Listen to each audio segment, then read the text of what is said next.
मेरा नाम है मोहित और आपका स्वागत हमारे यूट्यूब चैनल स्टेज चैंपियन में। तो जैसा कि आप जानते हो, आपका बीए फोर्थ सेमेस्टर का जो इतिहास का पेपर होता है, भारतीय संस्कृति की प्रमुख जो प्रवृत्तियों से संबंधित आपका जो पेपर होता है, भारतीय संस्कृति इतिहास की प्रमुख प्रवृत्तियां, तो उससे संबंधित जितने भी जो शॉर्ट टाइप क्वेश्चन है, छोटे वाले आते हैं, लघुतरात्मक प्रश्न आने वाले हैं, वो मैं आपको करवाऊंगा। इनमें आपको जो दो टाइप के प्रश्न आते हैं, एक आते हैं जिनमें आपको 30 से 40 वर्ड में आपको लिखना होता है। एक आते हैं आपको कुछ objective type question. Objective type question कैसे आते हैं? जैसे भक्ति आंदोलन के 2 संतों के नाम लिखिए, वैष्णव धर्म के 2 अवतारों के नाम बताइए। तो ऐसे भी प्रश्न ज़्यादातर देखने को मिलते हैं और वो बच्चे कर नहीं पाते हैं। तो आज मैं दोनों ही टाइप के प्रश्न इसी के अंदर करवा दूंगा। तो आपको क्या करना है, सबसे पहले चैनल को सब्सक्राइब कर देना है, वीडियो को लाइक कर देना और अपने दोस्तों को जरूर से शेयर कर देना है। तो चलो शुरू करते हैं अपन। सबसे पहला है, संस्कृति का अर्थ क्या होता है? तो संस्कृति का क्या अर्थ होता है? आपको पता है संस्कृति क्या होती है? आप जो खाते हो, आप जो कपड़ा पहनते हो, आप जिस समाज में रहते हो, आप जिन नियम कायदों को अपनाते हो समाज में रहने के लिए, आप जिस भाषा और बोली का प्रयोग करते हो, उसी को क्या कहा जाता है? संस्कृति कहा जाता है। समझ में आ गया? आपका जीवन जीने का जो ढंग है वो संस्कृति होती है। उदाहरण देकर बताऊं, भारत की संस्कृति की बात करें, अपन कैसा पहनावा पहनते हैं। अब तो अपन सारे के सारा जो परिधान अपना वो कैसा होगा, पश्चिमी हो गया है। लेकिन आपके दादा को देखो, वो कैसे कपड़े पहनते थे? धोती पहनते थे, कुर्ता पहनते थे। समझ में आ गया? अब अपने खाने की बात करें, अपन खाना अपन कैसे खाते हैं? खाना अपन खाते हैं भाई, अपना बाजरे की रोटी हो गई, गेहूं की हो गई खाना, साथ के साथ फल सब्जियां हो गई और दूध हो गई। तो अपना जितना भी खाना होता है ना, वो कैसा होता है? जो डायरेक्ट खेतों से आता है और या शहर से लेकर आते हैं और खुद पकाते हैं और खुद खाते हैं। समझ में आ गया? अपनी बोली कैसी है? अपनी बोली खुद की मारवाड़ी बोलते हो, हिंदी बोलते हो, इंग्लिश बोलो, या फिर आपकी और कोई लोकल लैंग्वेज हो तो वो बोलते हो, और कोई राज्य के तो दूसरी लैंग्वेज बोलते हो। समझ में आ गया? अपना क्या है? अपने जो सारे बच्चे हैं, माता पिता है, दादा दादी, सारे अपने एक साथ रहते हैं। अपन क्या होता है? संयुक्त परिवार होता है। अब बात करते हैं, अब आपका जन्म हुआ मान लो इंग्लैंड के अंदर, विदेश के अंदर। तो वहाँ के लोग क्या पहनेंगे? वहाँ के लोग कोट जो पहनते, तो शॉर्ट्स वगैरह ज़्यादा पहनते हैं वहाँ के लोग। समझ में आ गया? ब्लेजर वगैरह। अब पहनावा तो अपने जैसा ही हो गया है समझ में सबको। लेकिन खाने पीने में देखना, वहाँ के लोग ज़्यादातर कैसा खाते हैं? पैक्ड फूड खाते हैं। पैक्ड फूड कौन सा होता है? जो पका पकाया, जिसको आपको बस लेकर आना है और थोड़ा सा पका देना है और खा लेना है, उसे क्या बोला जाता है? पैक्ड फूड खाते हैं। लेकिन अपन तो पैक्ड फूड बहुत कम खाते हैं आजकल, खाने लगे, पहले तो बिल्कुल भी नहीं खाते थे। उनकी बोली क्या है? उनकी भाषा अलग है। उनकी भाषा क्या है? वो इंग्लिश बोलते हैं, अपन मारवाड़ी वगैरह बोलते हैं। दूसरी बात, वहाँ के लोग क्या रहते हैं, उनको अब उनके माता पिता को अपने बच्चों से इतना मतलब नहीं होता है। उनको सरकार पालती है, फिर वो बड़े हो जाते हैं तो अपने स्तर पर काम करने लग जाते हैं, उनके दादा दादी साथ नहीं रहते। तो हर समाज है, कोई गलत सही नहीं होता है। हर समाज की एक संस्कृति होती है, वहाँ के नीति नियम व कानून बनाए जाते हैं। तो समझ में आ गया? आपका जीवन जीने का ढंग, जिसमें विश्वास, परंपराएं, भाषा, कला, आचार विचार आते हैं, वही चीज़ क्या होते हैं? जो मानव की सामाजिक व्यवहार को निर्धारित करते हैं और उसकी पहचान का आधार बनते हैं। तो अपन कोई भी इंसान की भाषा देखकर, उसका खाना पीना देखकर, उसका पहनावा देखकर बता सकते हैं ना कौन से राज्य का व्यक्ति है। तो इसे ही संस्कृति कहा जाता है। भारतीय संस्कृति की प्रमुख विशेषताएं क्या है? तो भारतीय जो संस्कृति है उसकी प्रमुख विशेषता क्या है? विविधता में एकता। हमारे अलग अलग प्रकार की भाषाएं बोली जाती हैं, अलग अलग प्रकार के पहनावा है, हमारा अलग अलग प्रकार के धर्म है, जातियां हैं, हमारी बहुत विविध बोली है। अब जैसे मैं आपको पढ़ा रहा हूँ, मैं जिस भी क्षेत्र का हूँ और आप जो पढ़ रहे हो वो लगभग दौसा, करौली, जयपुर वाले क्षेत्र के हो, दोनों की भाषा बोली में अंतर हो सकता है। काफ़ी मेवाड़ मारवाड़ के बच्चे भी देखते हैं अपने को, तो पूरे राजस्थान के बच्चे देखते हैं। तो सभी की, मैं अगर मेरी क्षेत्रीय भाषा बोलूंगा तो आपको हो सकता है काफ़ी बच्चों को समझ में आ जाए, काफ़ी को नहीं भी समझ में आए। तो आपको पता ना कितनी भाषा में अंतर है, पहनावे में अंतर है, बोली में अंतर है, हर चीज़ में। लेकिन फिर भी बात जताएं आज क्या, हाँ राजस्थान का तो अपना सिनो चढ़ो जा ओझा है ना। तो क्यों? क्योंकि हमारे विविधता होते हुए भी हमारे अंदर एकता है। सही सुनता है तो यहाँ ही है कि भाई थे थारो दोस्त है वो, उसका दूसरी कास्ट को है, दूसरा धर्म को, तो सिर थोड़ी फोड़ो, एक साथ ही तो मिलके रहो ना। तो यही है कि हम सही सुन है, मतलब सभी के साथ भाईचारे के साथ रहते हैं। अध्यात्म, पूजा पाठ थे भी करता होगा जिंदगी में, कदे तो करो ही हो, 100 दिन में एक दिन मंदिर में तो जाओ ही हो। तो एक मतलब क्या है? अध्यात्म है, भक्ति भाव भी अपन रखते हैं। साथ के साथ परिवारों का महत्व है।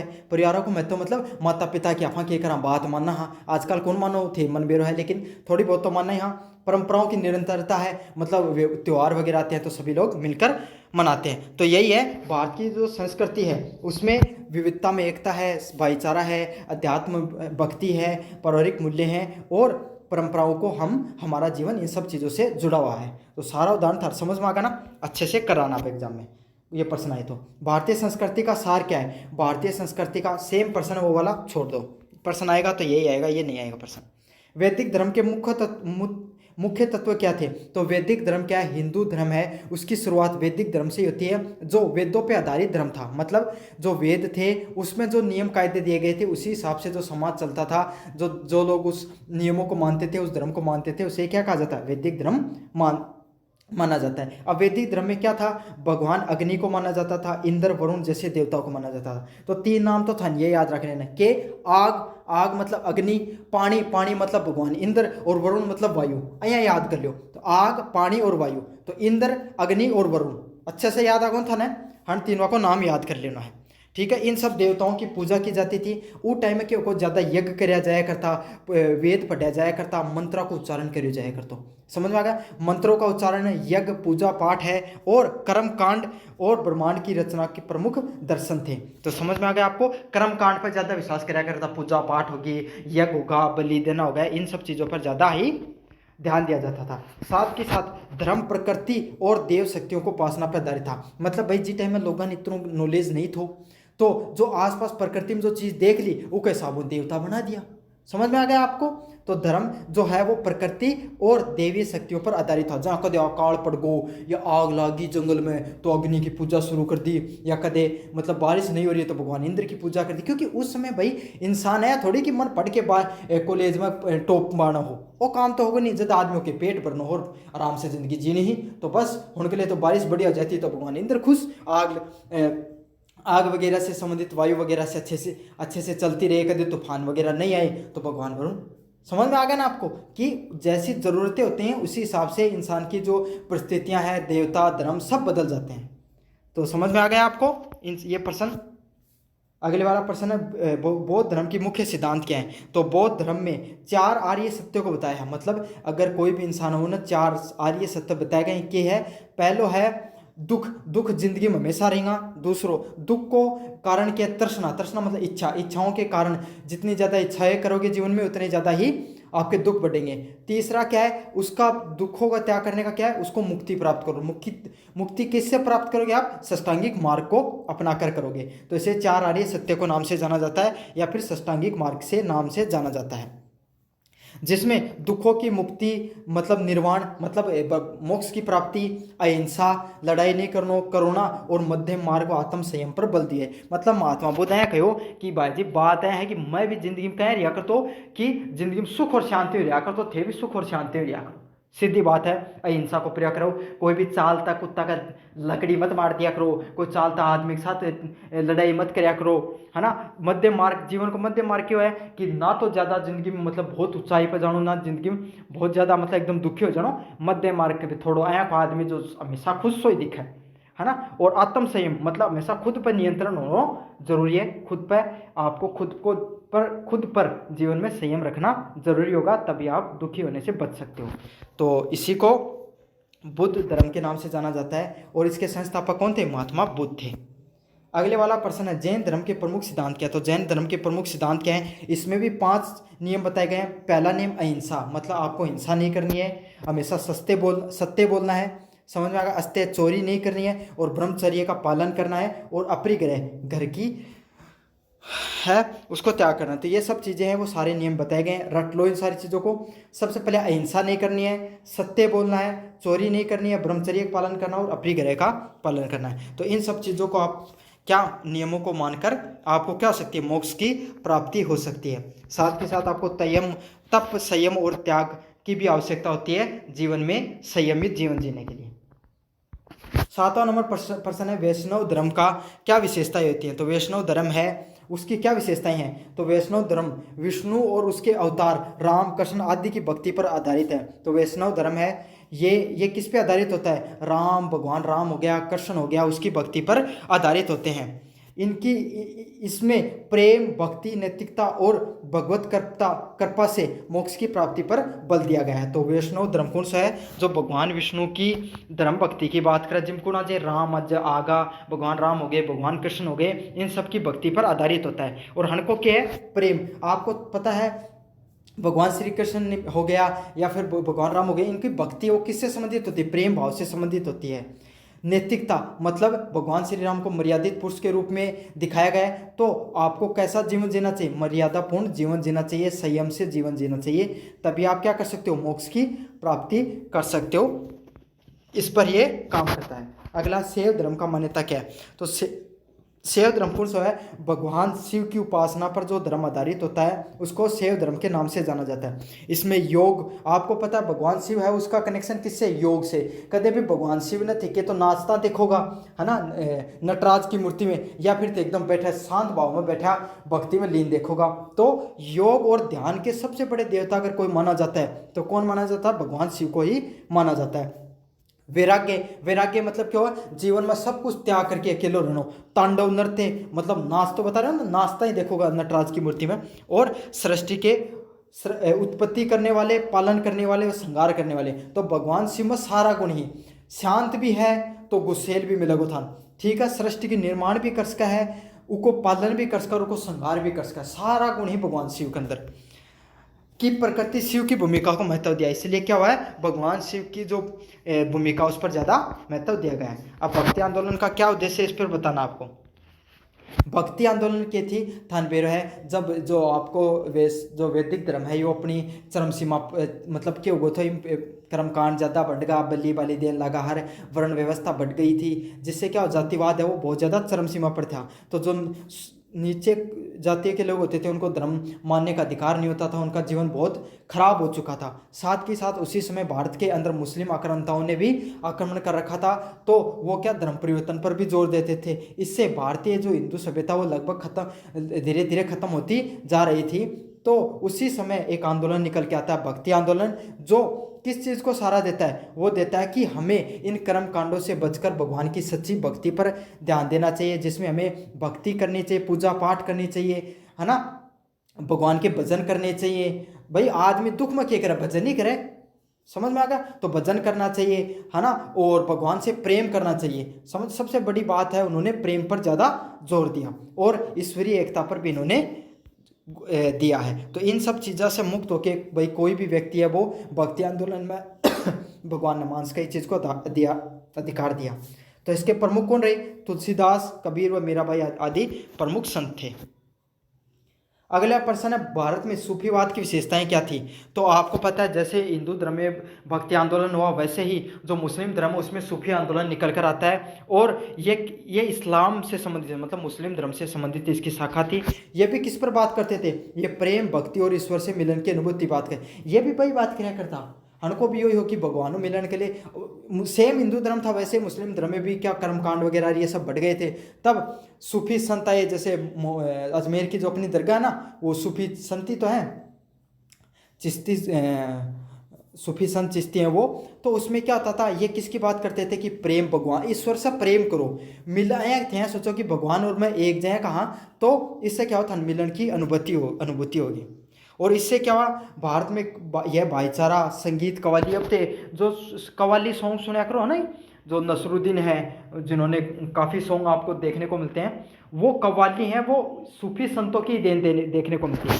और इन्होंने हिंदू व मुस्लिम एकता का प्रतीक बनाएगा। जैसे निजामुद्दीन औलिया प्रमुख संत थे। थाना बेरा जो अजमेर की दरगाह पर हिंदू व मुस्लिम सभी लोग जाते हैं। तो सूफी जो लोग हैं, सूफी संत हुए, वो हिंदू मुस्लिमों को एक करने का इन्होंने कार्य किया, जैसे भक्ति आंदोलन ने किया। तो अब ऑब्जेक्टिव टाइप प्रश्न देख रहे हैं, भक्ति आंदोलन के दो प्रमुख संतों के नाम बताइए। तो ये प्रश्न यही आनो है, समझ में आ गया? भक्ति आंदोलन के दो प्रमुख संतों के नाम बताइए। तो कबीरदास हो गई, मीराबाई हो गई, ये दो, इसमें आप ये दो प्रमुख संत हुए हैं। जल्दी जल्दी करवा रहा हूँ ताकि आपका भी रिवीजन अच्छे से हो जाए। वैष्णव धर्म के संबंधित दो अवतारों के नाम थे। तो वैष्णव धर्म, भाई वैष्णव धर्म कौन सा था? जो भगवान विष्णु के धर्म पर माना है, तो उसका दो अवतारों का नाम क्या? श्री राम और भगवान श्री राम और भगवान कृष्ण, वो वैष्णव धर्म के दो अवतार हैं। अगले वाले, भारत में दो प्रमुख सूफी संतों के नाम बताइए। तो दो प्रमुख सूफी संत कौन सा आया? ख्वाजा मोहम्मदीन चिश्ती, हजरत निजामुद्दीन औलिया। तो अच्छे से याद करो, ख्वाजा मोहिउद्दीन चिश्ती और हजरत है निजामुद्दीन औलिया है, वो दो प्रमुख सूफी संत हुए हैं। शैव धर्म, भगवान शिव धर्म से संबंधित तो पवित्र स्थान कौन से हैं? तो आपको पता है काशी विश्वनाथ हो गया, वाराणसी हो गया, वहाँ पर भगवान शिव का सबसे बड़ा धाम माना जाता है, वह केदार उत्तराखंड को माना जाता है। तो अच्छे से याद कर लो, काशी विश्वनाथ व केदारनाथ।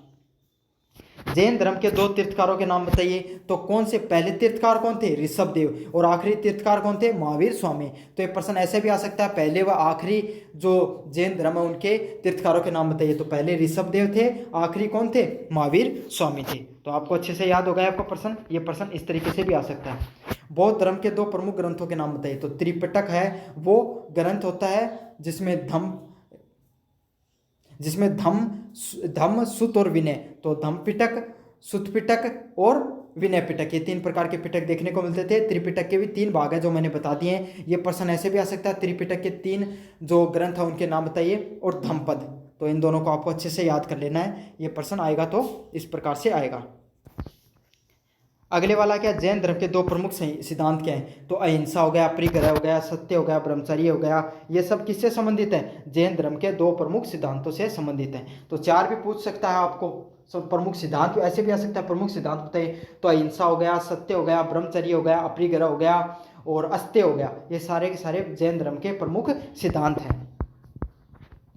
अगले वाला है भक्ति आंदोलन के 2 निर्गुण भक्तों के नाम बताए। तो निर्गुण कौन हो गए? 2 प्रकार के होते थे, एक तो सगुण और एक निर्गुण।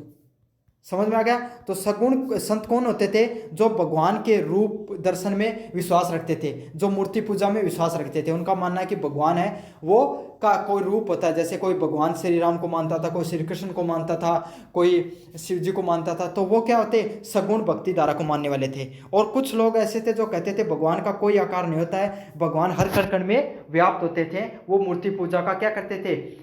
खंडन करते थे। तो वो निर्गुण भक्ति धारा के संत होते थे। तो सगुण में कौन कौन आते थे? जैसे मीराबाई हो गई, समझ में आ गया आपको? वो सगुण भक्ति धारा की वो थी। और तुलसीदास हो गए। तो तुलसीदास और कबीर, ये मीराबाई है, ये दोनों इसमें आते थे। और सगुण में और निर्गुण में कबीरदास और दादू दयाल। तो ये भगवान के रूप दर्शन को नहीं मानते थे। 9वां प्रश्न है भक्ति आंदोलन के 2 सगुण भक्तों के नाम बताइए। तो भक्ति आंदोलन में सगुण गुणों में तुलसीदास आ गया, सूरदास आ गया। मीराबाई का भी उदाहरण दे सकते हो आप। तो तुलसीदास है भगवान राम के करते थे, और सूरदास है वो भगवान श्री कृष्ण की भक्ति करते थे। समझ में आ गया आपको?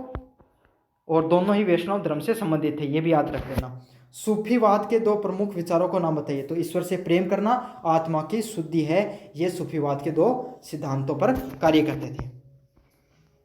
अगले वाला प्रश्न है उपनिषद दर्शन का मुख्य विचार क्या होता है? तो उपनिषद दर्शन है उसका प्रमुख विचार क्या होता है? तो जो उपनिषद दर्शन है इनका क्या कार्य था? इन्होंने ये बताया कि आत्मा का परमात्मा से मिलन पर इन्होंने जोर दिया। ये किस पर काम करते थे उपनिषद? ये बात करते थे ज्ञान पर, ध्यान पर और आत्मचिंतन को ही मुक्ति का मार्ग बना। तो देखो, मोक्ष प्राप्ति करने के अलग अलग नियम होते हैं, उसमें से एक नियम ये भी होता है ज्ञान की प्राप्ति करके ईश्वर की प्राप्ति करना। तो उससे ज्ञान की प्राप्ति करके क्या कर सकते हो आप? ईश्वर के स्वरूप को समझ सकते हो। इन्होंने आत्मा का परमात्मा से मिलन को बताया, और किस तरीके से बताया? ज्ञान के माध्यम से, ज्ञान ध्यान और आत्मचिंतन के माध्यम से इन्होंने, उपनिषदों ने मुक्ति का मार्ग बताया। तत्वमसि जैसे महाकाव्य आत्म ज्ञान व ब्रह्म ज्ञान पर देते हैं। तो अहम ब्रह्मास्मि आपने सुना कि मैं ही ब्रह्मा हूं, ऐसे जो सब सुने ना, तो वो ब्रह्म ज्ञान की बातें करते थे ये सब लोग। तो इसमें तत्वमसि जैसे महाकाव्य आते हैं जो ब्रह्म ज्ञान की दर्शन की बातें करते हैं। अगले वाला प्रश्न है भगवत गीता का सांस्कृतिक महत्व क्या है? तो भगवत गीता का सांस्कृतिक महत्व क्या है? तो भगवत गीता वो भारतीय संस्कृति की आत्मा मानी जाती है। आप सबको पता है, हर व्यक्ति ने भगवत गीता के बारे में सुना होगा, पढ़ा होगा, देखा जरूर होगा उसको। और अगर कुछ नहीं देखा तो टीवी सीरियल में सुना होगा, नहीं देखा तो इंस्टाग्राम पर इतनी रीलें कटती हैं वो देख ली होंगी आपने। यह धर्म, कर्म, योग और भक्ति का संतुलन बताती है। तो इसमें भगवत गीता में सारी चीज़ों पर बात की गई है कि धर्म का क्या महत्व होता है इंसान के जीवन में, कर्म का क्या महत्व होता है, योग के माध्यम से आप ईश्वर को कैसे प्राप्त कर सकते हो, और भक्ति, सभी चीज़ों के संतुलन को बताया है। और कर्म के महत्व को इसने अधिक बताया है। गीता का संदेश जीवन के प्रत्येक क्षेत्र में नैतिकता, समर्पण और कर्तव्य पालन को दिखाता है। तो गीता में क्या बताया गया कि आप जीवन में हमेशा नैतिक जीवन जीने का प्रयास करो, समर्पित रहो, आप अपने कार्य के प्रति, अपने प्रति और अपने कर्तव्य का हमेशा जीवन में पालन करते रहो। तो यही है जो सांस्कृतिक महत्व बताया गया भगवत गीता का। 3 नंबर प्रश्न है भारत और रामायण और महाभारत का साहित्यिक महत्व क्या होता है? तो रामायण और महाभारत ये केवल ग्रंथ ही नहीं है बल्कि सांस्कृतिक और नैतिक शिक्षा के भी स्रोत हैं। ये महाकाव्य समाज, धर्म, राजनीति व कर्तव्य और रिश्तों की गहराई में व्याख्या करते हैं। तो आपको पता है रामायण व महाभारत है, भारत के हर व्यक्ति ने जो हिंदू धर्म से संबंधित है उसने कभी ना कभी रामायण महाभारत के बारे में सुना होगा, कहानियों को सुना होगा, पढ़ा होगा। ऐसी बहुत सी कहानियां जो हमारे मन में है, हमें याद है रामायण महाभारत की। तो ये एक तरीके से हमारी संस्कृति और नैतिक जीवन से जुड़ी हुई है। काफ़ी चीज़ें हम सीखते हैं कि जीवन में सत्य का क्या महत्व होता है, इन सब चीज़ों से क्या अपन सीखते हैं, धर्म, राजनीति, कर्तव्य और रिश्तों की गहराई को समझते हैं। अगले वाला प्रश्न है कालिदास का साहित्य में क्या योगदान हुआ था। तो कालिदास आपको पता है भारतीय जो संस्कृत महाकाव्य कवि और नाटककार हुए हैं। इनके जो प्रमुख ग्रंथ है वो कौन से? अभिज्ञान शकुंतलम, मेघदूतम, कुंभार संभवम। अच्छे से याद कर लेना, अभिज्ञान शकुंतलम, मेघदूतम और कुंभार संभव है, ये सब क्या कालिदास के प्रमुख साहित्य रहे हैं। इनका क्या योगदान था? इन्होंने प्रकृति, प्रेम व संस्कृति और शाश्वत मूल्यों को सुंदर काव्य के रूप में प्रयुक्त किया है। तो इन्होंने क्या किया है? प्रकृति से संबंधित, प्रेम से संबंधित और संस्कृति से संबंधित अपना महाकाव्य है वो लिखे हैं इन्होंने। और सगुण भक्ति धारा के कवि रहे, भक्ति आंदोलन से जुड़े हुए थे। काफ़ी प्रसिद्ध नाटककार व कवि के रूप में इनको जाना जाता है। और इनकी जो प्रमुख कृतियाँ, इसका प्रश्न देखने को मिलेगा एग्जाम में, आप देख लेना। रविंद्रनाथ ठाकुर का सांस्कृतिक योगदान, तो रविंद्रनाथ टैगोर है, उनको ठाकुर आ गया टैगोर की जगह, है ना। इनको नोबेल प्राप्त करता पहले एशियाई साहित्यकार थे। तो आपको पता है रविंद्रनाथ टैगोर को एशिया के पहले साहित्यकार थे जिनको नोबेल पुरस्कार मिलता है। इनकी जो रचना है गीतांजलि में से मिला था इनको नोबेल पुरस्कार। तो उनकी प्रसिद्ध जो रचनाएं हैं गीतांजलि, गौरव व घरे बायरे आदि भारतीय संस्कृति, मानवता और अध्यात्म को उजागर करती हैं। समझ में आ गया आपको? तो इनकी रचनाएं कौन सी है? गीतांजलि, गौरव और घरे बायरे हैं, वो सब क्या है? इनके द्वारा लिखी गई प्रमुख साहित्य हैं। और ये काफ़ी ज़्यादा मतलब इनको नोबेल पुरस्कार भी मिला था गीतांजलि के लिए। छोटे वाले प्रश्नों की बात करें, ऑब्जेक्टिव टाइप प्रश्न, उपनिषद किस प्रकार के ग्रंथ है? उपनिषद किस प्रकार के ग्रंथ है? दार्शनिक ग्रंथों के नाम से इनको जाना जाता है। भगवत गीता का उपदेश किस युद्ध के समय हुआ था? तो किस युद्ध के समय हुआ था? भगवत गीता का उपदेश है वो कुरुक्षेत्र में, जब कौरव पांडव आपस में लड़ाई कर रहे थे उस समय कुरुक्षेत्र के युद्ध में भगवत गीता है। वो क्या होता है कि जो अर्जुन है वो युद्ध लड़ने से मना कर देता है। वो कहता है कि यहाँ पर जितने भी लोग युद्ध कर रहे हैं वो तो मेरे सारे सगे संबंधी हैं, तो क्या मैं उनको मारूंगा? तब उस समय भगवान श्री कृष्ण वो अर्जुन को ज्ञान देते हैं, उसी पर भगवत गीता लिखी गई है। 3 नंबर प्रश्न है, उपनिषद में किस तत्व की एकता बताई गई है? तो उपनिषद में किस तत्व की बताई थी? तो मैंने बताया था ना, आत्मा का परमात्मा से मिलन, आत्मा का ब्रह्मा से मिलन को उपनिषद में एकता बताई है। भगवत गीता में श्री कृष्ण ने किस प्रकार के योगों की बात की है? कर्म योग की और ज्ञान योग की बात करी है। तो भगवत गीता में कृष्ण ने किस प्रकार के योग की बात की है कि कर्म योग का क्या महत्व होता है, कि कर्म से आप अच्छे कर्म करके जीवन में मुक्ति किस प्रकार से प्राप्त कर सकते हो। ज्ञान योग मतलब ज्ञान से के माध्यम से भी आप किस प्रकार से प्राप्त कर सकते हो। तो रामायण और महाभारत को क्या कहा जाता है? महाकाव्य के नाम से जाना जाता है। ये प्रश्न नहीं पूछा जाएगा, मैं पहले बता देता हूँ। 2 ऐसे ग्रंथों के नाम बताइए जो भारतीय संस्कृति को गहराई से दिखाते हैं। तो कौन से हो गए? रामायण हो गया, महाभारत हो गया, उपनिषद हो गए, आपके वेद हो गए और भगवत गीता हो गई। तो ये सारे के सारे किसके उदाहरण हैं? आपके ग्रंथों के उदाहरण हैं। लेकिन इसमें रामायण व महाभारत ये प्रमुख ग्रंथ हैं, तो इनका पूछे तो आप इनके 2 के नाम लिख देना। बाकी के मैंने और भी बता दिए आपको। 2 पुराणों के नाम लिखिए। तो विष्णु पुराण व शिव पुराण है, वो इसके उदाहरण होते हैं पुराणों के। तो कौन सा? विष्णु पुराण व शिव पुराण। कालिदास द्वारा रचित 2 प्रमुख काव्य और नाटकों के नाम लिखिए। तो कालिदास के द्वारा रचित 2 काव्य नाटक का नाम क्या है? अभिज्ञान शकुंतलम और मेघदूतम। अच्छे से रट लेना, प्रश्न देखने को मिलेगा आपको ये। तुलसीदास की किस प्रसिद्ध ग्रंथ की रचना की? तो तुलसीदास ने किसकी की थी? रामचरितमानस है, हनुमान चालीसा है, बाण भट्ट है, हनुमान बाण भट्ट है। ये सब किसके द्वारा लिखी गई हैं? तुलसीदास के द्वारा ही लिखी गई है। काफ़ी ज़्यादा मोस्ट इंपॉर्टेंट है, ये प्रश्न पूछा जा सकता है। रविंद्रनाथ टैगोर को किस ग्रंथ से नोबेल पुरस्कार मिला था? तो गीतांजलि नामक जो ग्रंथ है उससे उनको क्या मिला था? नोबेल पुरस्कार मिला था। यूनिट नंबर 3 की बात करें, प्राचीन भारत में वर्ण व्यवस्था का क्या महत्व था? तो आपको पता है प्राचीन भारत में जो वर्ण व्यवस्था है, ये समाज को बांटने का कार्य किया था इसने, कि जो लोग जैसा काम करते हैं उसके हिसाब से उनको बांट दिया गया ताकि उनकी सामाजिक पहचान बन सके। सबसे पहले आते थे ब्राह्मण, जिन लोगों के पास जो पढ़ाई कर सकते थे, थोड़ा बहुत ज्ञान होता था, उनको ब्राह्मणों में बांट दिया गया। फिर जो समाज की रक्षा करने का कार्य करते थे उनको क्षत्रियों में बांट दिया गया। जो लोग समाज की देखभाल का कार्य करते थे या और अन्य कार्य करते थे, व्यापार या कृषि करते थे, उन्हें वैश्यों में बांटा गया। और शूद्र जो समाज में आपका साफ सफाई हो गया या समाज के देखभाल का कार्य करते थे, उनको शूद्रों में बांटा गया। समझ में आ गया? इसका उद्देश्य क्या था कि सामाजिक व्यवस्था वो बनाई जा सके। शुरुआत में ये व्यवस्था है ये क्रम आधारित थी, लेकिन बाद में जाकर ये कैसे होगी? वंशवाद प्रणाली पर आधारित हो गई। जो जैसे जिस वंश में जन्म ले लेता था उसी वर्ण का हो जाता था। अगले वाला आश्रम व्यवस्था क्या थी, इसका क्या उद्देश्य था? तो भारतीय जो वर्ण व्यवस्था, उसी में जो मतलब जीवन जीने की व्यवस्था बताई गई, उसको कोई भी व्यक्ति का जीवन उसको 4 भागों में बांट दिया गया। कौन सा था? सबसे पहले ब्रह्मचर्य आश्रम, जिसमें व्यक्ति को 1 से 25 साल तक पहले के हिसाब से क्या रहना पड़ता था? अपने घर को त्याग करके गुरु के पास जाकर शिक्षा को प्राप्त करना होता था। फिर गृहस्थ आश्रम, 25 से 50 के बीच में किसी भी व्यक्ति को शादी करके और आपको जो घर गृहस्थी संभालनी होती थी। फिर वानप्रस्थ आश्रम, वानप्रस्थ आश्रम में व्यक्ति को कमाई करना होगा, अपने बच्चों को पालना होगा, उनकी शादी से संबंधित चीज़ें होती थी। और चौथा 75 से 100 के बीच में इंसान को घर को त्याग कर कर वो क्या करते थे? इंसान है वो भक्ति करने पर ध्यान देता था। उसको क्या बोलते थे? संन्यास आश्रम के नाम से जाना जाता है।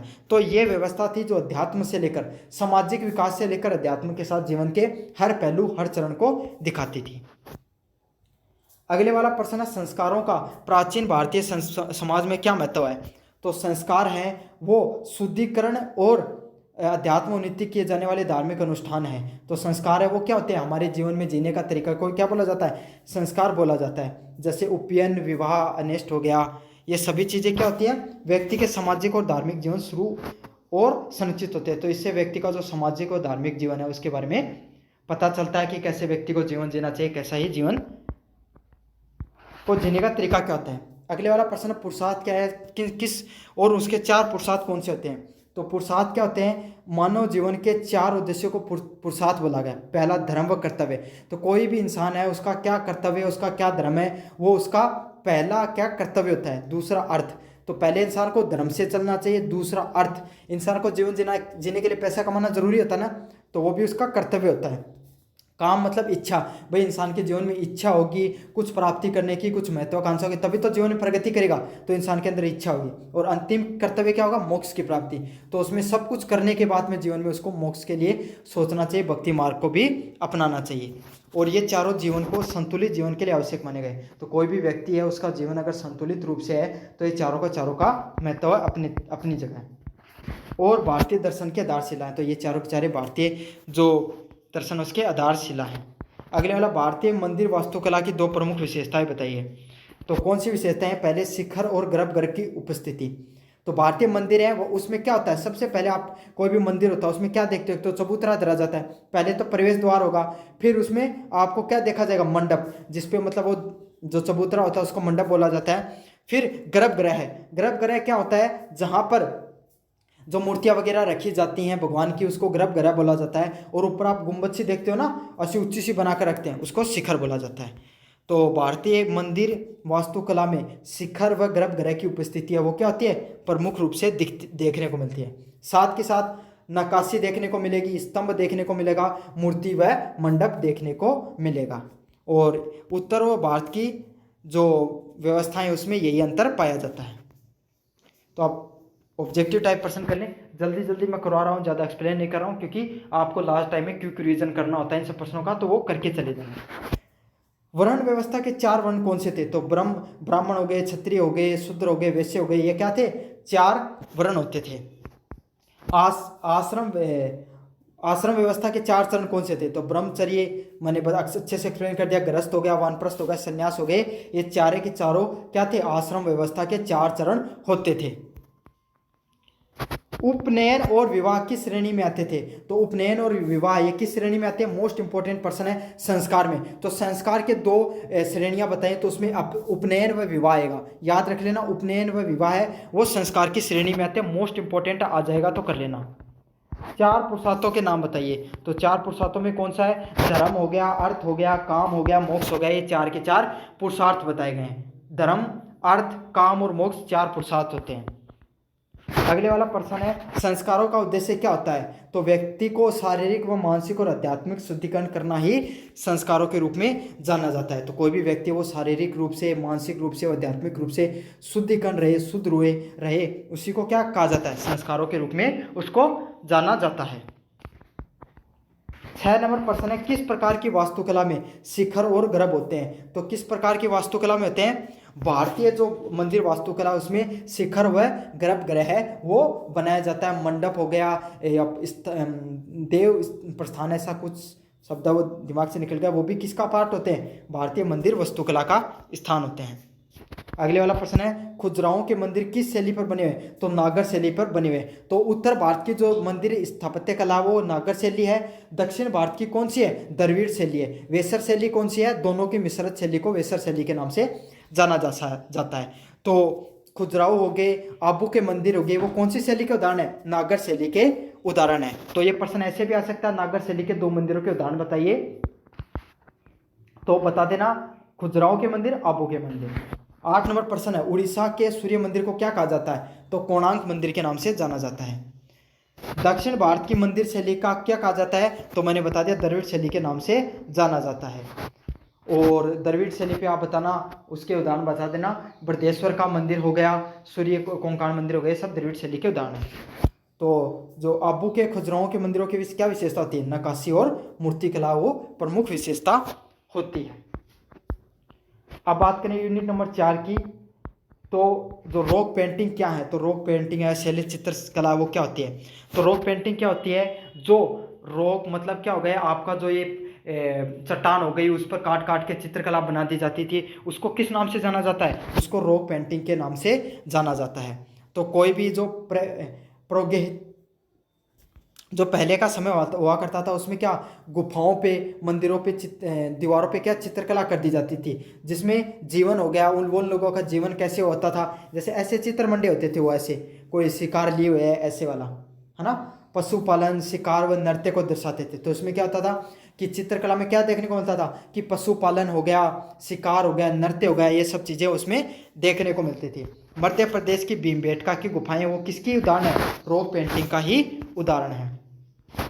अजंता चित्रकला की क्या विशेषताएं हैं? तो अजंता की गुफाएं हैं, भगवान बुद्ध धर्म से संबंधित हैं। इसमें सबसे इंपॉर्टेंट बात, जीवित जो रंग है उनका प्रयोग किया गया, मतलब चटक रंगों का, गहरे रंगों का प्रयोग किया गया है। बुद्ध धर्म से संबंधित बातें की गई हैं, जातक कथाओं के बारे में। तो बुद्ध से संबंधित जो कहानियाँ व कथाएं होती हैं उनको जातक कथाएं कहा जाता है। तो वो देखने को मिलती है वहाँ पर, उनके जो भगवान बुद्ध है उसके जीवन दर्शन को दिखाया गया है। साथ के साथ यह गुप्तकालीन भित्ति चित्रों को सर्वोच्च मिसाल है। तो भगवान गुप्तकालीन जो राजा हुआ करते थे उस समय के जो चित्र होते थे उनका मिसाल यहाँ पर देखने को मिलती है। अगले वाला प्रश्न, मुगल चित्रकला की 2 विशेषताएं। तो मुगल चित्रकला उसकी क्या विशेषताएं हैं? मुगल चित्रकला में फारसी शैली व भारतीय तत्वों का मिश्रण देखने को मिलता है। तो ये सबसे इंपॉर्टेंट बात है, फारसी शैली व भारतीय शैली दोनों का मिश्रण कहाँ पर मिलता है? मुगल चित्रकला में आपको देखने को मिलेगा। यह चित्रकला दरबारी जीवन, युद्ध, प्रेम, कहानियों व प्रकृति को दिखाती है। तो इस चित्रकला में आपको क्या क्या देखने को मिलता है कि दरबारी जीवन, तो उस समय का जो दरबार में जो दरबारी होते थे, मंत्री होते थे, उनका जीवन कैसा होता था, राजा का कैसा जीवन होता था, युद्ध के समय की बातें, प्रेम की कहानियाँ व प्रकृति से संबंधित दर्शन आपको देखने को मिलते थे। और जो मुगल चित्रकला वो अकबर, जहांगीर, शाहजहाँ के काल में इसका सबसे उत्कृष्ट काल हुआ था। तो अच्छे से याद कर लेना, अकबर, जहांगीर व शाहजहाँ के काल में इसका सर्वोच्च उच्चतम स्तर पे थी। अगले वाला है, आर्यभट्ट व वराह मिहिर का विज्ञान में क्या योगदान है? तो आर्यभट्टीय में खगोल व विज्ञान का सिद्धांत बनाए, उन्होंने पृथ्वी की गोलाई और ग्रह का व्याख्या दी। तो आर्यभट्ट आपको पता है बहुत बड़े गणितज्ञ हैं, इन्होंने आपको पता है दशमलव सिद्धांत दिया, जीरो दिया, पाई का मान दिया, साथ के साथ पृथ्वी की गोलाई को बताने का कार्य किया। वहीं वराह मिहिर यह कौन थे? ज्योतिष शास्त्र से संबंधित थे, विज्ञान व खगोल शास्त्र पर इन्होंने महत्वपूर्ण कार्य किया। तो वराह मिहिर ने ज्योतिष शास्त्र पर, मौसम विज्ञान पर और खगोल शास्त्र पर कार्य किया है। अगले वाला 5 नंबर प्रश्न की बात करें, चरक और सुषुप्त का आयुर्वेद में क्या योगदान था। तो चरक ने चरक संहिता में औषधियों रोगों का वर्णन किया। तो चरक ने क्या क्या चरक संहिता में औषधियां हैं और रोग हैं उनका इन्होंने वर्णन किया है। वे आचार्य चिकित्सा के जनक माने जाते हैं। तो जो चिकित्सा सिद्धांत हैं वो कहाँ से निकल कर आए, आपको पता है चरक ने ही दिए हैं, जिसमें सुषुप्त ने शल्य चिकित्सा का जन्म माना जाता है। तो आज के टाइम जो सर्जरी देखते हो ना, उसका जो जनक किसको माना जाता है, सुषुप्त को ही माना जाता है। तो सुषुप्त संहिता आज भी चिकित्सा का आधार है। तो आज भी जो सर्जरी है उसमें सबसे पहले सुषुप्त संहिता को ही पढ़ाया जाता है। तो समझ में आ गया, औषधियों वगैरह के बारे में बताया चरक ने, सुषुप्त ने किसके बारे में बताया, शल्य चिकित्सा के बारे में बताया है। समझ में आ गया सारी चीजें। तो अब आपको ऑब्जेक्टिव टाइप क्वेश्चन भी करवा देता हूँ। शल्य चिकित्सा रोग पेंटिंग का प्रमुख स्थान प्रमुख स्थल कौन सा है। तो भीमबेटका है वो रोग पेंटिंग का प्रमुख स्थान है। तो शल्य चिकित्सा है, चित्रकला वही भीमबेटका के अंदर है, वही रोग पेंटिंग का उदाहरण है, जहाँ पर मैंने बताया कि आपको उन लोगों का जीवन कैसा था, वो किस तरीके से शिकार करते हैं, ये सब पता चलता है। अगले वाला प्रश्न है, अजंता चित्रकला किस धर्म से संबंधित है। तो अजंता की जो चित्रकला है वो किस धर्म से संबंधित है, बौद्ध धर्म से संबंधित है। अजंताएं की जो गुफाएं हैं वो, ये भी मैंने अच्छे से करा दिया। अजंता की गुफाएं किस काल में उनका निर्माण हुआ। तो गुप्त काल में अजंता गुफाओं का निर्माण होता है। मुगल चित्रकला की 2 शैलियों के मिश्रण देखने को मिलता है। तो कौन सी शैली है उसमें, फारसी और भारतीय शैली का मिश्रण देखने को मिलता है आपको मुगल चित्रकला के अंदर। अगले वाला प्रश्न है, मुगल चित्रकला का उत्कर्ष किस काल में हो। तो अकबर हो गया, जहांगीर हो गया, शाहजहां हो गया, उसके काल में उसका सबसे ज्यादा उत्कर्ष काल था। अगले वाला है, आर्यभट्ट ने किस विषय पर किताब लिखी।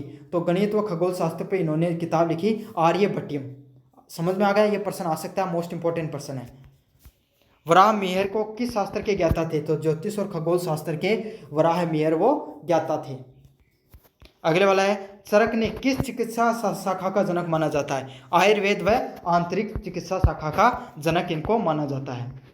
पहले सुषुप्त किस विषय के विशेषज्ञ थे। तो शल्य चिकित्सा से संबंधित जो थे वो कौन थे, सुषुप्त थे। 10 नंबर प्रश्न है, चरक संहिता व सुषुप्त संहिता किस भाषा में लिखी गई है। तो संस्कृत भाषा में लिखी गई है चरक संहिता व सुषुप्त संहिता।